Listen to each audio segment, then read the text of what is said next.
they had gone, like, I guess they had cast it and they had stopped, and the girl they had cast was being got pregnant or something. And when they came back, they, Stancy Stokes, who cast on Silent Night, Deadly Night, like, you know, had me come in, and I got it, and had to audition for the part Do You Ever Fantasize? And so it was like, that was the best part, and then just rehearsing with all of these people.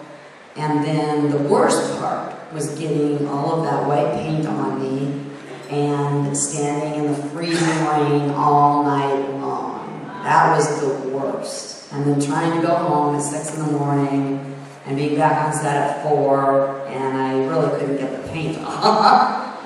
If I understand right, you had to wear some sort of prosthetic device. Yes, I had a Barbie doll piece that was molded, and I had to wear that to be kind of non-sexual. R instead of X. Yes. Asexual, something like that. Is that even possible? Oh yeah, I did it. It's possible. I think that Linnea's dance actually was like the best part of the film. And then the worst part was also what she said. If you get a script and it's like you ran through the rain once, that means you're getting someone tossing a bucket of cold water on you all night, every night for 4 weeks, and that got old. That got so old. But I think that the people they hired to do it really enjoyed it.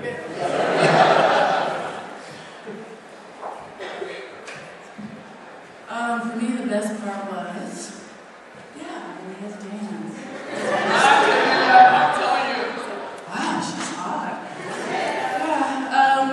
I would have to say, definitely Linnea's and definitely the rain trucks. The rain trucks, they have like 4 of those. 4 of those. To have rain on film, you have to start it a half an hour before you're actually running through it. So the rain trucks were going for a half an hour. And we would sit there, we would wait, and then finally Dale would sit there and say, yeah, it looks like rain. Okay, ready to do this. And then we would have to run through these rain trucks. And it was never right, no matter how many times they prepared the camera, it was just, we had to keep on doing it and doing it. And truly, the crew was very excited when we had to do rain again. It was like, there they go. And make them pay. And it was, I found it really enjoyable because I got to see Linnea keep on getting rained on. It was just so nice. And you were nice and warm. Yeah, I thought she was hot.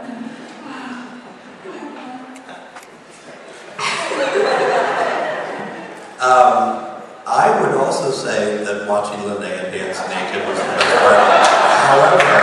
However, I was dancing around with a road flare that dripped molten road flare on it, and I still have a scar on my hand because they burned the shit out of my hand while she was dancing naked, and I'm having to run around and smile like I'm having a great time because I didn't think that it would be kosher for me to yell, cut, my hand's burning.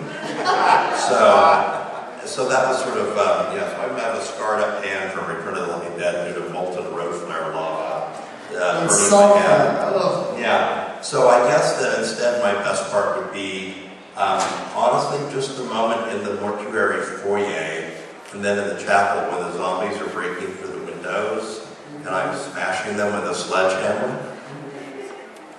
The what part? Dale was screaming, actually my really worst part, that line, go choke a chicken, I didn't know what it meant. I know, I really did. John here, you gave me the acting thing. You told me what? I can't remember. You told me, it was literally 30-something takes into it, and for whatever reason, I could not understand the line, I started to cry. And John's here, and John's going, say the line, just say the line. Don't you know what it means here? Do you want to show me? I'll show you what it means. So John whipped it out.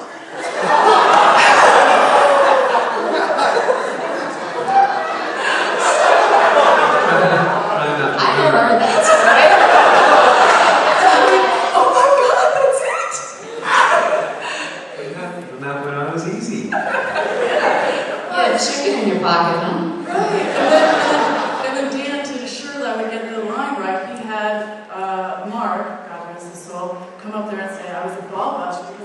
I'm so get it now. I was telling everyone, John showed me.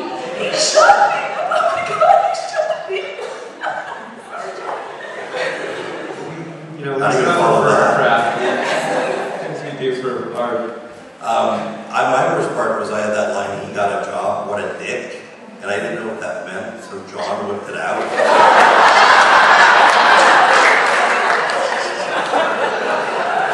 Seems to be very helpful. Right, no. Yes, we did it on the plane on the way here. It's kind of his thing. Well, literally, It's what I do.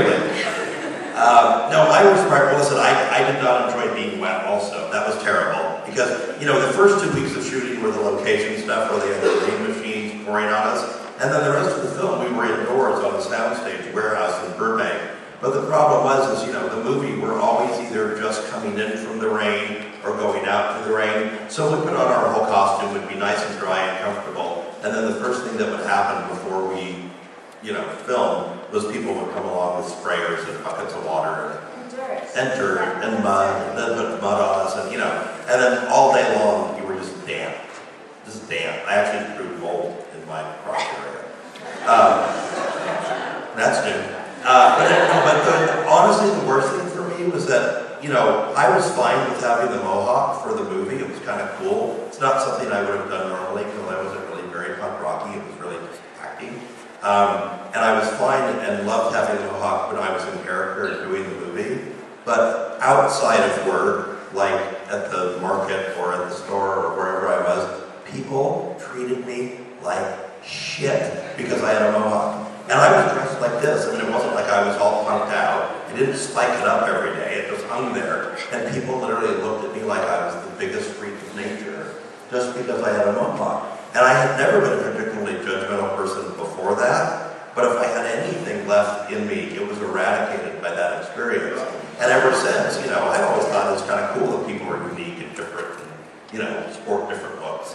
And people were so rude to me just because of the mohawk. When we went to go get our mohawks at this guy named Attila, yeah, who at the time was sort of like the, you know, punk rock in LA hairstylist guy. And I got a taste of it immediately because I got in my car to drive home.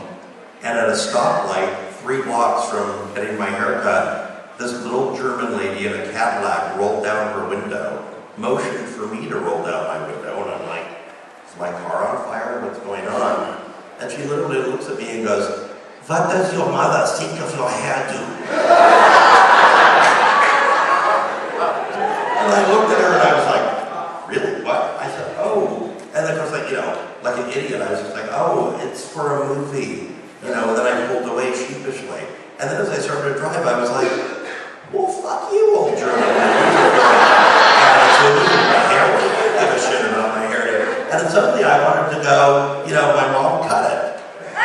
How much I'm being paid for this? Exactly, yeah. Well then, and I finally ended up coming up with better responses. I was in Westwood when we were waiting for a walk on a crosswalk, and this guy was standing next to me, kept looking at me, and finally he just looks at me and goes, nice haircut. And I said, how much are you getting paid for your haircut this week? Because I'm making thousands of dollars. Anyway, that's my story. Yes, John.